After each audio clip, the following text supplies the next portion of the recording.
बिस्मिल्लाहिर्रहमानिर्रहीम अस्सलाम वालेकुम। मैं इब्रार अहमद मेहर एडवोकेट। आज हम तीन मुख्तलिफ क्वेश्चंस को डिस्कस करेंगे। एक तो ये कि जब विरासत की तकसीम होती है, मतलब कि माँ या बाप के दुनिया से जाने के बाद जायदाद की जब तकसीम होती है तो उसमें बेटे का हिस्सा कितना होगा और बेटी का हिस्सा कितना होगा। दूसरे नंबर पे हम ये डिस्कस करेंगे कि अगर वालदैन की औलाद में से एक बेटी है और कोई बेटा नहीं है तो इस सूरत में उस एक बेटी को वालदैन की विरासत में से कितना हिस्सा मिलेगा। और तीसरे नंबर पे ये डिस्कस करेंगे कि आप फर्ज कर लें कि वालदैन की औलाद में से बेटा नहीं है और बेटियां एक से ज्यादा हैं, मतलब दो बेटियां हैं, तीन हैं, चार हैं, जितनी भी हैं, तो उनको वालदैन की विरासत में से कितना हिस्सा मिलेगा।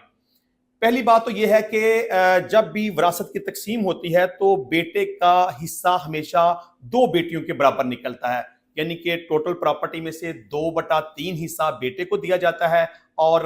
1/3 हिस्सा बेटी को दिया जाता है, यानी कि दो बेटियों के बराबर एक बेटे को हिस्सा दिया जाता है। दूसरे नंबर पे अगर हम ये डिस्कस करेंगे, फर्ज कर लें कि बेटा मौजूद नहीं है और सिर्फ एक बेटी है,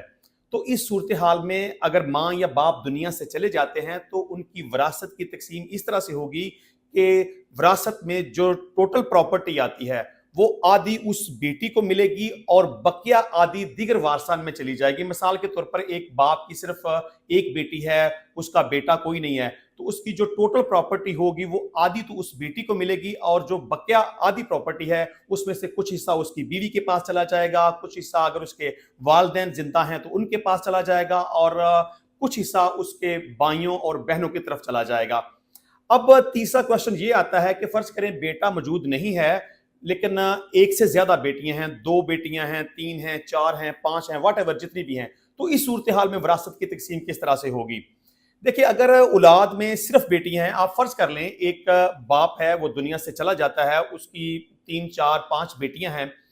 तो इस सूरत हाल में कुल प्रॉपर्टी का 2/3 हिस्सा उन बेटियों को मिलेगा, यानी कि जो टोटल जायदाद होगी उसमें से दो हिस्से उन बेटियों को मिलेंगे और बकिया एक हिस्सा दिगर वारसान की तरफ चला जाएगा। मतलब कि